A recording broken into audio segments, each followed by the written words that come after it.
नमस्कार, जनता टीवी देख रहे हैं आप। मैं हूं आपके साथ वरुण गोयल। अग्निपथ योजना के विरोध में देश भर में सियासी पारा चढ़ा रहा। कांग्रेस ने सत्याग्रह के जरिए योजना का विरोध किया और योजना को तुगलकी फरमान बताते हुए इसे वापस लेने की मांग की। बीजेपी का कहना है कि अग्निपथ योजना के खिलाफ कांग्रेस युवाओं को भड़काकर अपनी राजनीति चमकाने की कोशिश कर रही है। अब इस मुद्दे को कितना भुनाया जा रहा है, कितनी राजनीति हो रही है, क्या योजना के खिलाफ युवाओं के विरोध को ज्वलंत मुद्दा बनाकर कोई राजनीतिक गोल करने की कोशिश हो रही है, बहुत सारे सवाल हैं, या फिर सरकार से जल्दबाजी हुई है, उन्हें समझेंगे, उस पर चर्चा करेंगे। लेकिन उससे पहले देखिए ये रिपोर्ट।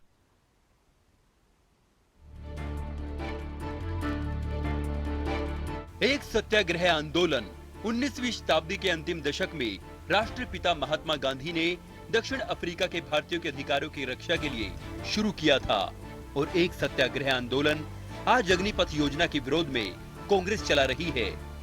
अब उस सत्याग्रह और इस सत्याग्रह आंदोलन में कितना अंतर है, ये सोचने वाली बात है। देश और प्रदेश में चल रहा कांग्रेस का यह आंदोलन क्या वाकई युवाओं के हितों की चिंता से जुड़ा हुआ है या युवाओं को भ्रमित कर उन्हें भड़काने की कोशिश की जा रही है? ये बड़ा सवाल है। कांग्रेस सत्याग्रह के जरिए योजना का विरोध कर योजना को तुगलकी फरमान बताते हुए वापस लेने की मांग कर रही है। पूरे देश भर में सत्याग्रह किया जा रहा है कि ये जो पॉलिसी है देशद्रोही पॉलिसी है, ये सेना के हित में नहीं है। 4 साल में से 120 दिन तो आप देख लीजिए उनकी ट्रेनिंग पे लग जाएंगे और 460 दिन उनकी छुट्टियों के, 1120 दिन केवल नौकरी करेगा। तो जो नौजवान जो ठेके पर रहेगा वो गिनती शुरू कर देगा कि मेरे 1000 से शुरू होगा 1 2 करके, तो उससे जो है जो मनोबल गिरेगा और उसका फ्यूचर जो है वो सुरक्षित नहीं है। बीजेपी का कहना है कि अग्निपथ योजना के खिलाफ कांग्रेस युवाओं को भड़काकर अपनी राजनीति चमकाने की कोशिश कर रही है। क्या वाकई इस मुद्दे को तूल दिया जा रहा है? ऐसे में जहन में कई सवाल उठते हैं।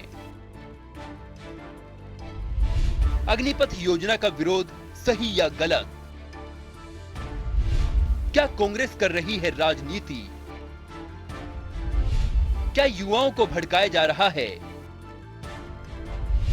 क्या अग्निपथ योजना पर हो रही है सियासत? युवाओं की चिंता या सियासत? सवाल तो उठेंगे ही और जवाब भी मांगे जाएंगे कि अग्निपथ योजना का विरोध सही है या गलत। क्या वाकई कांग्रेस को युवाओं के भविष्य की चिंता है या योजना पर हो रही है सियासत? ब्यूरो रिपोर्ट, जनता टीवी।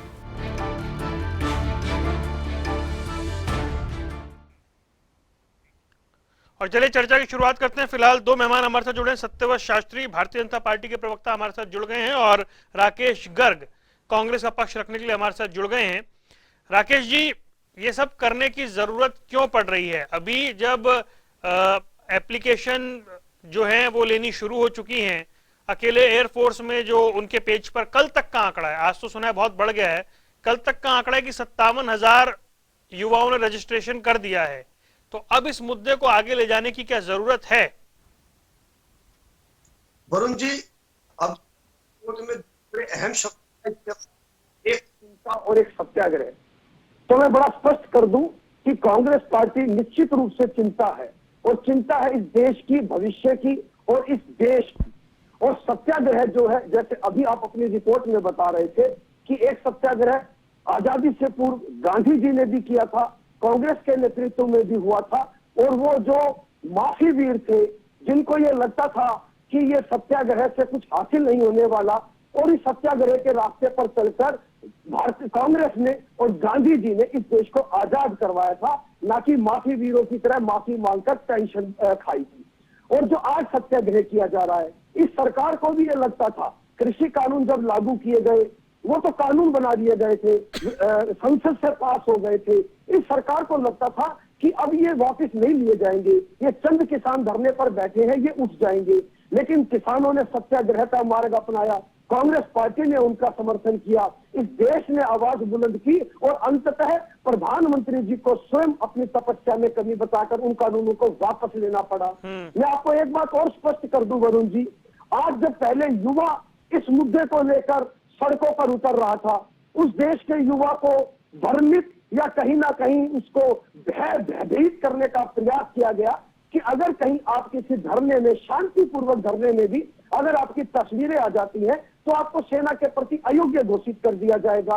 ये गरीब परिवारों के बच्चे हैं, पहले ही तैयारियों के अंदर इनकी आर्थिक रूप से ये टूट चुके हैं और अब ये कोई रिस्क लेना नहीं चाहते। इन युवाओं के पश्चात खाम पंचायतें, सामाजिक संगठन, किसान संगठन और अब तो एक संयुक्त बेरोजगार मोर्चा भी अस्तित्व के अंदर आया है, जिसको 102 खाप पंचायत और 400 किसान मोर्चों का समर्थन हासिल है। तो आप ये बताइए कांग्रेस अपनी जिम्मेदारी से कैसे पीछे रह सकती नहीं, थी? मैं ये नहीं कह रहा कांग्रेस जिम्मेदारी से पीछे हट रही है, मेरा सवाल कुछ और था। मैं ये कह रहा हूं कि अब जब रिक्रूटमेंट के लिए जब वेबसाइट स्टार्ट हुई, 57,000 रजिस्ट्रेशन कल के हैं सिर्फ एयरफोर्स में। हालांकि आज का आंकड़ा 90,000 बताया जा रहा है, लेकिन ऑफिशियल उनके पेज पे अभी 57,000 रजिस्ट्रेशन हो चुके हैं। तो क्या अब इस मामले को आगे बढ़ाए जाने की जरूरत है, मैं ये पूछ रहा हूँ।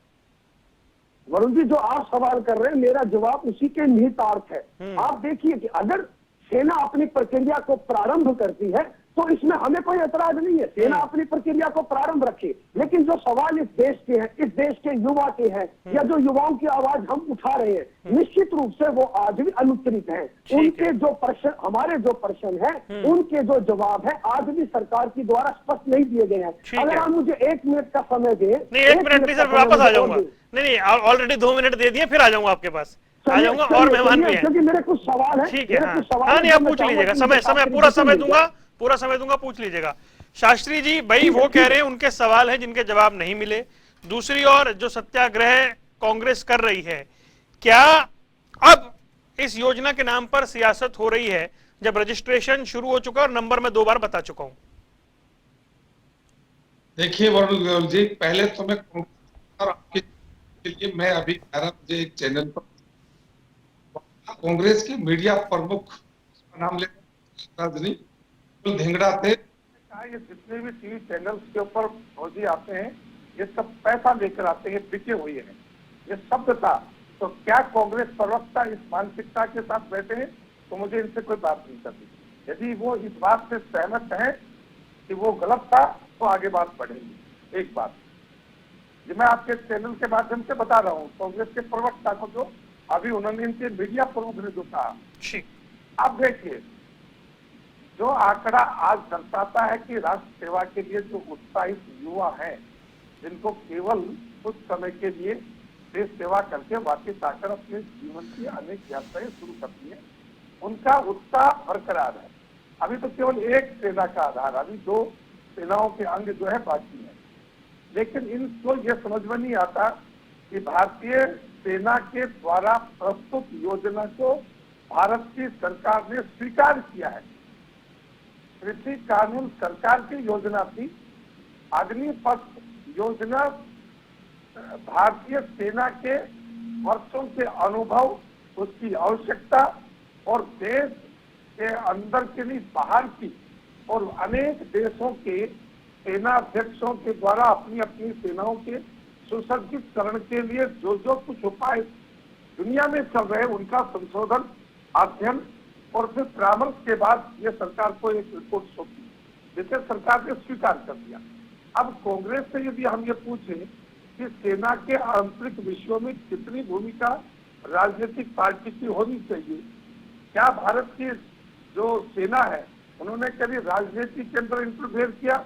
हमारे अनेक देशों के पड़ोसी देशों में हुआ, लेकिन इस 75 साल का कालखंड ये कहता है कि भारतीय सेना अपने दायित्व के प्रति केवल सजग रहती है, कहीं भी राजनीतिक दखलंदाजी में वो विश्वास नहीं करती।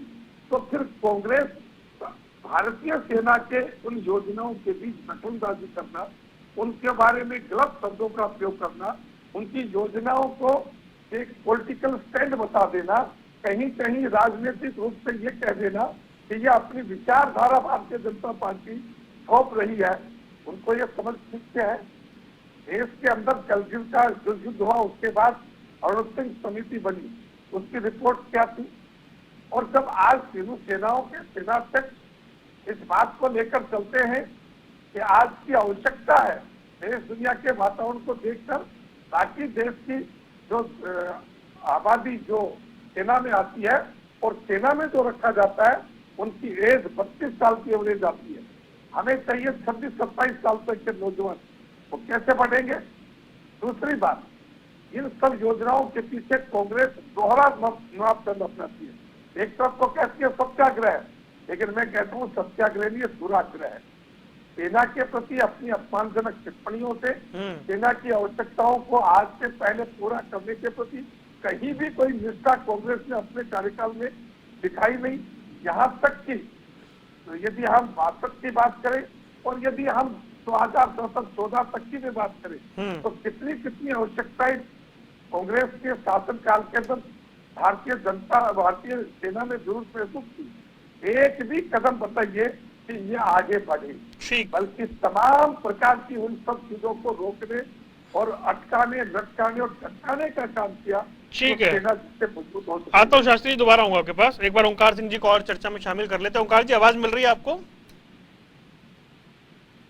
जी ओंकार जी, सवाल मेरा ये है, क्योंकि आप लोग अक्सर आरोप लगाते हैं कि कांग्रेस विपक्ष की भूमिका ठीक से निभाती नहीं है। अब वो जगह जगह सत्याग्रह कर रहे हैं अग्निपथ स्कीम को लेकर के, तो ये वाकई चिंता है या इसमें आपको कोई सियासत दिखाई दे रही है? देखिए वरुण जी, अग्निपथ योजना ना तो इनके इतने ना युवाओं को कि मेरे भाई शास्त्री जी जो बैठे हुए बड़े बड़े लेक्चर झाड़ रहे हैं, इनसे पूछिए आपके कितने नेताओं के बच्चे फौज में गए अब तक। ये कहते हैं 4 वर्ष की योजना, 3-4 वर्ष लगते हैं बच्चे को तैयारी करने में। ओंकार जी, मेरा सवाल कुछ और था, उस पर आ जाऊंगा मैं। वो आप मेरा सवाल कुछ और था। मेरा सवाल था कांग्रेस के सत्याग्रह पे, क्योंकि उस योजना पे तो हम बहुत बार चर्चा कर चुके हैं, डिबेट कर चुके हैं। कांग्रेस, आप कहते हैं, विपक्षी भूमिका ठीक से नहीं निभाती। आज कांग्रेस जगह जगह प्रदर्शन कर रही है, ये चिंता है या सियासत है? देखिए, लोकतांत्रिक व्यवस्था में प्रत्येक पार्टी को, हमें भी अधिकार है, कांग्रेस को भी अधिकार है। अगर वो एक जायज आंदोलन कर रहे हैं, अगर अग्निपथ योजना के विरोध में आंदोलन कर रहे हैं, तो कौन कहेगा इनकार कर रहे हैं? का लोकतांत्रिक अधिकार भी है और युवाओं की अगर चिंता है। और मैं बताना चाहता हूँ, कोई भी राजनीतिक दल, कांग्रेस अकेली नहीं, जिसको युवाओं की चिंता है, जिसको देश की चिंता है, इनको तो बस अपने पद की चिंता है। जो प्रवक्ता बैठे, मैं इनसे एक बात पूछना चाहता हूँ, अगर इनको कह दिया जाए कि आपको 1 महीने के बाद प्रवक्ता पद से हटा दिया जाएगा, तो बताइए आपकी पद की जिम्मेवारी कितनी ईमानदारी से निभाएंगे? और एक क्वेश्चन मैं माफ करना मेरे को, मैं आपसे पूछता हूँ, आपका चैनल अगर आपको कह दे कि आप दिसंबर 2022 में आपको यहाँ से निकाल के कहीं और जाना पड़ेगा, तो आप क्या उस सत्याग्रह, उस व्यवहार से वो कार्य कर पाओगे जब आपका? ओंकार जी, ठीक है, अब आपका सवाल आ गया तो मेरे को जवाब देना ही पड़ेगा सर। मेरी निष्ठा पत्रकारिता के प्रति ज्यादा रहेगी ना, तो मुझे तो अपना धर्म निभाना है ना। हाँ, तो पत्रकारिता के प्रति निष्ठा तो है ना, और मैं अभी भी वही कर रहा हूँ। नहीं, मैं अभी भी वही कर रहा हूँ ना। मेरी निष्ठा पत्रकारिता के प्रति है ना सर, वो मैं कर रहा हूँ, वो मैं यहाँ कर रहा हूँ और बहुत अच्छे से कर रहा हूँ, मैं बहुत अच्छे से कर रहा हूँ। और इसीलिए मेरे ख्याल से शायद ये 7वीं या 8वीं डिबेट सिर्फ अग्निवीर अग्निपथ पे ही चल रही है ना। हाँ, नहीं, मैं ओंकार जी आपको बता रहा हूँ, अगर जिस युवा ने देश सेवा करनी है, सिर्फ एयरफोर्स के अंदर 56,000 57,000 अभी तक रजिस्ट्रेशन हो चुके हैं। ये कल का आंकड़ा है, आज का आंकड़ा आया नहीं है, ये सिर्फ एयरफोर्स का है। तो जिसने सेवा करनी है, ऐसे बहुत सारे यूथ हैं जो इसको लेकर बहुत ज्यादा उत्साहित भी हैं। तो दो तरह की बातें हैं, दोनों पहलू होते हैं, उसे अलग अलग खांचे में डालकर नहीं देखा जा सकता। दो अलग अलग बातें। ठीक है, नहीं, आपका सवाल आ गया शास्त्री जी, जवाब ले लो। शास्त्री जी, निष्ठा नहीं रहेगी अगर अनसर्टेनिटी है तो? नहीं, ओंकार जी आ गया, मैं आ जाऊंगा आपके पास सर। एप्लीकेशन देने से योजना वैध होगी, योजना अच्छी होगी? नहीं सर, अभी तो शुरुआत है ना। नहीं, तो अगर आप सिर्फ विरोध की बात करेंगे तो मेरा फर्ज है आपको दूसरा पक्ष बताना। अगर कुछ हजार लोग विरोध कर रहे हैं, वो पक्ष हमने अच्छे से दिखाया, तसल्ली से दिखाया, आप भी जानते हैं। लेकिन अगर 56-57 हजार युवा रजिस्ट्रेशन कर रहे हैं, तो वो बताना भी बहुत जरूरी है ना सर। देना चाहिए वरुण जी। नहीं, कुछ हजार लोग अप्लाई कर देते हैं। हाँ, तो सर वो बताना भी जरूरी है। मैं ना बताऊं ओंकार जी, ना बताऊं मैं वो आंकड़ा? नहीं, आप बता दें, मैं वो आंकड़ा ना बताऊं? मैं बता रहा हूँ, मैंने इस योजना से युवाओं के अंदर क्या डर है, क्या नहीं है, वो सब बताया। हाँ जी, शास्त्री जी आ रहा हूँ, शास्त्री जी जवाब दे दीजिए। वो कह रहे हैं निष्ठा पर, वो उतनी निष्ठा से काम नहीं होगा जब उन्हें पता लगेगा नौकरी जा रही है। ये डिबेट को डाइवर्ट कर रहे हैं और ये तो सामाजिक जीवन के अनुभव नहीं है। मैं आपको अपने बारे में मेरे पूछा, जैसे आपने अपना स्पष्टीकरण दिया तो मैं अपना स्पष्टीकरण दे देता हूँ। मुझे जानकारी नहीं है कि आपको मेरे बारे में कितना पता है। मैं हरियाणा सरकार का गवर्नमेंट सीनियर सेकेंडरी स्कूल का लेक्चरर था और 2015 में मुझे कहा कि आपको नौकरी छोड़कर बीजेपी से शादी करना है। मैंने उसी दिन बीआरएस के लिए एप्लीकेशन दे दी और मैं इधर आ गया। और आज मैं कह रहा हूं आपके साथ, जिस दिन भारतीय जनता पार्टी कहेगी शास्त्री जी आपको इस पद के लिए आवश्यकता नहीं, मैं एक सेकंड नहीं लगाऊंगा, लेकिन डिबेट को के बीच आएगी तो डिबेट पूरी करके जाऊंगा। समझे? आप किस मानसिकता के हो, इसका मतलब क्या क्या समाज के अंदर किस प्रकार से जहर घोल रहे हो। क्या कोई अध्यापक, कोई कर्मचारी आखिर रिटायरमेंट की डेट तो होती है ना उसकी, तो क्या वो 2, 4, 5 साल 6 महीने पहले से काम करना बंद कर देता है? और जो कर देता है तो कितनी उसकी नैतिकता है? अरे सुनिए, अरे सुनो सुनो सुनो, अरे धैर्य से सुनो, धैर्य से सुनो, अरे धैर्य से सुने, वरुण को बंद करो, वरुण को बंद करो। ओंकार जी, अगर आपको लगता है कि कोई, अगर उसको लगता है कि उसका समय खत्म हो जाएगा तो निष्ठा से काम नहीं करता, तो मुझे फिर उस व्यक्ति पे थोड़ी हैरानी होगी, क्योंकि आपने सवाल मुझसे पूछा था। शास्त्री जी कंप्लीट करें, राकेश जी बहुत देर से इंतजार कर रहे हैं। नहीं, इसलिए मैं दूसरी बात कहता हूँ मैं जी, क्या इस देश के आखिरी अंदर बात करें, इनको बंद करो भोपू को। ओंकार जी रुक जाए जी, शास्त्री जवाब दे दे, क्योंकि गर्ग साहब बड़ी देर से इंतजार कर रहे हैं। कंप्लीट करें शास्त्री जी। मैं कहना चाहता हूँ आर्मी के अंदर, सेना के अंदर रहते 48 का, 62 का, 65 का, 71 का, कारगिल का कितने युद्ध हुए? क्या उस युद्ध के समय उन लोगों की रिटायरमेंट डेट नहीं रही होंगी? और एक भी उदाहरण, ओंकार सिंह जी की सम्मान करता हूँ तो देखते हुए, लेकिन आज सम्मान लायक नहीं है। तो कितने सैनिकों ने कहा कि मुझे बीआरएस चाहिए या मैं सेना पर नहीं जाऊंगा। अरे चुप रहो, तुम बोलने लायक नहीं हो, सेना पर सवाल उठाते हो, लोगों की निष्ठा पर सवाल उठाते हो। तुम्हें अपने आप का ध्यान नहीं है और अपनी उम्र का ध्यान नहीं है, अपने पद का ध्यान नहीं है। तुमने मक्कारी किया, लूट किया, हेराफेरी किया, तुम्हारे आका भी जेल में रहे और तुम भी जेल के लायक पर काम कर रहा होगा। इसे शर्म नहीं आती तुम्हें? सेना और लोग देश के नागरिकों की देशभक्ति पर एक दिन के लिए आदमी ठीक है, होता। ठीक है शास्त्री जी, आता हूँ मैं। राकेश जी, आप कह रहे थे हमें कुछ सवालों के जवाब नहीं मिले, जरा संक्षेप में अपने सवाल पूछिए, शास्त्री जी जवाब देंगे। राकेश जी सवाल पूछिए, आप कह रहे थे सवालों के जवाब नहीं मिले। वरुण जी, मैं उम्मीद करता हूं कि अब अगली 2 से 4 मिनट मुझे नहीं, 2-4 मिनट नहीं सर, 2 मिनट लीजिए ना, 4 मिनट मत जाइए, इतना समय नहीं होता डिबेट में। चलिए सर 2 मिनट पर मान लीजिए, बगैर गतिरोध के मुझे बोलने की परमिशन दे दीजिए। अभी हमारे भाजपा के वरिष्ठ प्रवक्ता शास्त्री जी बोल रहे थे हमारे किसी नेता का नाम लेकर। मुझे लगता है कि ये निश्चित रूप से जानते होंगे मोहन भागवत जी कौन है, क्या है और क्या उनका स्टेटस है। मोहन भागवत जी का बयान सेना को लेकर आया था कि अगर कोई अपरिहार्य स्थिति पैदा हो जाए तो सेना से पहले स्वयं सेवक 3 दिन में वहां पहुंच जाएंगे और दुश्मनों से लोहा ले लेंगे। अरे भाई, आप लठ चलाने की ट्रेनिंग लेते हो, बॉर्डर के पार जो दूसरी तरफ की सेना आती है उनके पास लठ नहीं, अत्याधुनिक हथियार है। ये आपके नेता का सेना के संदर्भ में दिया हुआ बयान है, शर्मनाक बयान है। अगर आपको लगता है कि एक छोटी सी बात पर आप हमारे से डिबेट नहीं कर सकते, तो इतनी बड़ी बात के ऊपर तो आपको पार्टी में रहने का अधिकार नहीं है। चल छोड़िए, आप इन बातों के जवाब नहीं देंगे। मैं विषय के ऊपर आ जाता हूँ। विषय जो अग्निवीर है, अग्निवीर से संबंधित 5 सवाल है, 1 मिनट के अंदर पढ़ देता हूँ। इस देश के 50,000 ऐसे युवा थे जो फिजिकल, मेडिकल और रिटर्न कंप्लीट कर चुके थे।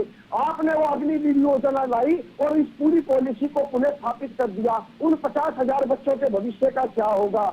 मेरा दूसरा सवाल ये कि देश में बेरोजगारी दर 7.8 खड़ी, हरियाणा के अंदर 34.5 है, और आप ये कह रहे हो कि जो ये 25% जो युवा आएंगे इनको ग्रुप सी और ग्रुप डी के तहत पुलिस में भर्ती में दी जाएगी। पुलिस के अंदर पहले से वो व्यवस्था, वो 0.03% भी आप भर्ती नहीं दे पाते हो। शायद जो आप सी में देंगे उसकी भर्ती सी सेट के थ्रू होगी, जिसके अंदर 95% मार्क्स अनिवार्य है, आरक्षण है। 50 से ऊपर चले जाओगे तो कोर्ट में चैलेंज हो जाएगा, आप वहां नहीं भर्ती दे पाओगे। मेरा तीसरा सवाल ये है कि जो नोटिफिकेशन हुआ उसके अंदर भी आप ये व्यापारियों की तरह आंकड़े और संख्या पर खेल रहे हो। आप 25% भी नहीं लिख रहे, आप मिनिमम 25% नहीं, आप अप टू 25% कर रहे हो। यानी कि 4 साल बाद आप ये भी कह सकते हो कि भी इस बार हम सिर्फ 5% रखेंगे और 95% को बाहर कर देंगे। मेरा चौथा सवाल भी बड़ा महत्वपूर्ण है। करीब करीब 55,000 फौजी जो है वो रिटायर होकर वापस आ रहे हैं। आप 4 साल बाद तो 25% को गारंटी दे रहे हो। जो 55,000 रिटायर होकर आ रहे हैं उनको आपने कहां स्थापित किया? वो किस एज में रिटायर होकर आ रहे हैं? राकेश जी बता दें, आखिरी साल वो किस एज में रिटायर होकर आ रहे हैं? सेना के अंदर आपने सवाल जवाब नहीं नहीं, मैं इसमें ऐड कर लूंगा, कंफ्यूजन ना रहे सर, सब सुन रहे हैं। जो 55,000 रिटायर होकर आ रहे हैं वो किस एज में रिटायर होकर आ रहे हैं? ठीक है, मैं उसका उत्तर दे दूं। मेरा आखिरी सवाल सुन लीजिए आप। हर साल 40 से 50,000 भर्तियां होंगी और 75% अग्निवीरों को आप हर साल निकाल दोगे। इस हिसाब से आप कैलकुलेशन करके देखना शास्त्री जी, अगले 15 साल के अंदर जो फौज की संख्या आज 14 लाख है वो घटकर आधी रह जाएगी। इस फौज की संख्या आप कम करने जा रहे हो। फौज को आर्थिक रूप से जो बजट होना चाहिए था, जो बजट मैं आपको बता दूं 2017-18 के अंदर ये बजट 17.8% था, जो कि 2020-21 में घटाकर 13.2% कर दिया। संख्या घटाने का काम कर रहे हो, फौज को आर्थिक रूप से सशक्त नहीं कर रहे हो, चैनल पर बैठकर आंकड़ों के साथ जवाब नहीं दे रहे हो। शास्त्री जी जवाब दे दीजिए, ठीक है, जवाब ले लो, जवाब ले लो, ठीक है, युवा के सवाल ठीक है, जवाब है जी। शास्त्री जवाब दीजिए, बहुत सारे सवाल है उनके। देखिए जी वरुण जी, मैं क्रम से एक एक प्रश्न का उत्तर देता हूँ। चोरी होगी तो दोबारा से आप भी उसको क्लियर कर सकते हैं। पहला कहा इन्होंने कि जो युवक 2-3 साल से वो तैयारी कर रहे थे, उनका फिजिकल और मेडिकल हो चुका था, उनको क्यों नहीं अवसर दिया? पहली बात, इनको समझ है सारी बात, लेकिन इनको आपके सामने नंगा करना पड़ेगा तब मानेंगे। इस 2 साल के कालखंड के बीच भाषा ठीक करवाइए, सीनियर आदमी जी जी सर, भाषा का ध्यान सब रखिए, भाषा का ध्यान सब रखिए सर, क्योंकि मैं उम्र का लिहाज कर रहा हूँ। भाषा का ध्यान सब रखिए सर। तो शास्त्री जी अच्छा नहीं लगेगा। शास्त्री जी ठीक है, जवाब दे, रुक जाए। शास्त्री जी संयमित भाषा में जवाब दे, बिल्कुल संयमित भाषा में जवाब दे सर। देखिए, मैं पहले कहा था, उस बात पर इन्होंने कोई जवाब नहीं दिया। क्या ये अपने मीडिया प्रभारी के बातों से सहमत है? ये जो आर्मी के लोग आते हैं, ये जो पैसा लेकर आते हैं, इस बात से सहमत? इसका जवाब कोई नहीं दिया। और यदि इस बार भी नहीं दिया तो मैं इनका बहिष्कार करूंगा। अब मैं आता हूं उनके प्रश्न पर। 2 साल से इस देश के अंदर महामारी आई, तो आप विचार कीजिए वरुण जी, 2 साल पहले जो युवा जो भी फिजिकल मेडिकल हुआ, क्या गारंटी है 100% वो ठीक उसी परिस्थिति में होगा? उसको 2 साल बाद मेडिकल और फिजिकल फिट का सर्टिफिकेट माना जा सकता है क्या? क्या दुनिया की कोई भी ताकत मान सकती है क्या? वो तो सेना है, शील्ड में भी नहीं मानती। हर 6 महीने के बाद आपका मेडिकल और फिजिकल होता है। इसलिए उन बच्चों का ध्यान में रखता हूँ, यदि वो परफेक्ट है तो 2 साल की आयु का छूट मिलना। ये पहले प्रश्न का उत्तर है, संक्षिप्त में बता रहा हूँ। दूसरा, जो गारंटी की बात कर रहे हैं आप कि वो गारंटी कैसे? गारंटी उनको एडजस्ट करने की है। जो सेना के अंदर से आएंगे वो बेहतरीन ढंग से जो है बाकी समाज के जो युवा रहेंगे उनसे 21 काम कर रहे होंगे, और 21 काम के करने से स्वाभाविक रूप से हर जगह से निजी क्षेत्र की बात हो, फिर सार्वजनिक क्षेत्र की बात हो और फिर सरकारी क्षेत्र की बात हो, वो यहाँ रहने वाले लोगों से बेहतर मेडिकल, फिजिकल और उनका हेल्थ उनकी बेहतर होगी, एजुकेशन उनकी बेहतर होगी। इसलिए उनको एडजस्ट होने की कोई दिक्कत नहीं है। अपना भी करेंगे तो कम से कम वो 20 लाख रुपए का संग्रह कर चुके होंगे तब तक। आगे बात आता हूँ तीसरा नंबर कि वो आंकड़े जो बता, अपने बेटे को भी भेज दो। आंकड़ा नहीं, व्यक्तिगत ना हो जाए सर, प्लीज, किसी पे व्यक्तिगत ना हो, परिवार पर ना जाए किसी के, नहीं बिल्कुल नहीं, प्लीज। बता दूंगा, उनको बता दूंगा मेरे कितने फौजी हैं और नहीं वो बता दूंगा। शास्त्री जी कंप्लीट करें। जनता को बता, जो आपने आपको 25% का है, आपके स्पष्टीकरण के लिए सेना के अनेक अधिकारी इस बार को स्पष्ट कर चुके कि ये अब तो 25 नहीं है, ये बढ़कर भी सकता है, क्योंकि हर साल रिटायरमेंट की संख्या निश्चित नहीं है। किसी साल ज्यादा होती है और किसी साल निश्चित होती है। जो अनिवार्य जो सेना में सेवा करेंगे वो जो रिटायर होंगे उनकी पूर्ति के लिए ये 25 से ऊपर भी जा सकता है और नीचे भी रह सकता है और 35-40 तक भी जा सकता है। इसको ध्यान में रखिए। और जो आपने अंतिम कहा कि 40-50% लोग अभी आए हुए हैं हड़ताल। और श्रीमान जी पिछले 2 साल से भर्ती नहीं हुई है, और भर्ती इसलिए नहीं होती, भर्ती नहीं की गई, भर्ती इसलिए नहीं हुई कि भर्ती के अनुकूल देश के अंदर महामारी के कारण से अनुकूल माहौल नहीं था, इसलिए नहीं हो पाई। और जो लोग बात करते हैं कि आपके कितने लोग जो है आर्मी में है या कितने हैं, मैं बताता हूँ, मेरे परिवार के 25 लोग अभी भी आर्मी की सेवा के सेवानिवृत्त हैं। मेरे दादा से लेके, मेरे चाचा ताऊ से लेके, मेरे भाई बंधुओं से लेके, और इच्छा मेरी भी थी, लेकिन हो सकता है मुझे भाग्य का था कि मुझे आर्मी में सेना की सेवा करने का अवसर नहीं मिला। लेकिन मैं अपने आप को मानता हूँ कि मैं उस परिवार से आता हूँ जहाँ फौजी अफसर भी है, फौजी जवान भी है, और अभी भी सर्विस कर रहे हैं, और ठीक है सर, के बाद आए जी, तो बेहतर सामाजिक कामों में भी लगे हुए। ठीक है जी। ओंकार जी, अब मुझे ये बताएं कि ये जो योजना का विरोध हो रहा है वो अब राजनीतिक दलों की ओर से ज्यादा दिखाई दे रहा है, क्योंकि दूसरी ओर क्योंकि बहुत हिंसक हो गया था, जो नहीं होनी चाहिए थी हिंसा, जो माहौल बना था इस देश में, लेकिन अब रजिस्ट्रेशन बहुत तेजी से हो रहा है। उस लिहाज से क्या इस पर फिलहाल राजनीति होनी चाहिए, या फिर ये मुद्दा बहुत ही गंभीर है और इस पर सरकार को घेरे रखना चाहिए विपक्ष को? वरुण जी, विपक्ष का काम क्या है? विपक्ष का काम है विपक्ष में रहते हुए जनता के हित की बात करना, और अगर सत्ता पक्ष कोई गलत करे तो उसको सड़कों पर लेके आना। यही तो काम है ना विपक्ष का। ये विपक्ष भी इनकी तरह मलाई चाट रहा है। विपक्ष का वो तो आप बताएंगे ना सर, आप आरोप लगाते हैं कांग्रेस पे अक्सर, आप क्लियर करें इस बात को। मैं बता रहा हूँ, विपक्ष का काम है जनता के हित की योजनाओं को आगे लेके आना। अगर कोई जनता के हित में नहीं है उसका विरोध करना, उसके लिए जनमत संग्रह करना। अगर कोई पार्टी, इनालो मैं लेता हूँ, अगर जनमत संग्रह करती है और लोगों को साथ लेके आंदोलन करती है, क्या इनालो वाले देशद्रोही हो जाए? इनके तो ये हर एक बात में इन्होंने देश को प्रयोगशाला बनाकर रख दिया। अब ये किसान पे प्रयोग करते हैं, फिर माफी मांग लेते हैं, अब ये युवाओं पे प्रयोग करते हैं। और देख लेना वरुण जी, आपके साथ डिबेट पे आऊंगा मैं, ये योजना को एक्सटेंड करेंगे, 4 साल के बाद 12 साल तक लेके जाएंगे, और फिर युवाओं से माफी भी मांगेंगे। और जहां तक आप कह रहे हो ना 51,000 या 57,000 ने अप्लाई कर दिया, वरुण जी युवा क्या करे? युवा बेचारा इस वक्त बेरोजगार है, 5-5, 7-7 हजार की नौकरी करने में मजबूर है। वो क्या करे? वो रजिस्ट्रेशन नहीं करेगा तो क्या करेंगे? ये ऐसी तानाशाह सरकार आ गई है जो कुछ समय के बाद रजिस्ट्रेशन बंद कर देगी। चलिए, मैं हालांकि राकेश जी के पास जाना चाह रहा था, लेकिन माफी चाहता हूँ, समय मेरे पास नहीं है। 10 सेकंड का समय, 10 सेकंड का वरुण जी का कार्यकाल है इनका। फाइनल कमेंट दे देता हूँ, फाइनल कमेंट की बात कर रहे हैं। ठीक है सर, दे जल्दी दे राकेश जी, जल्दी से फाइनल कमेंट दे। वरुण जी, मैं आपके चैनल पे बड़ी जिम्मेदारी से आज एक शब्द कह रहा हूँ। पहले भाजपा का इतिहास रहा है, आजादी से पूर्व भी रहा है और आजादी के बाद भी रहा है।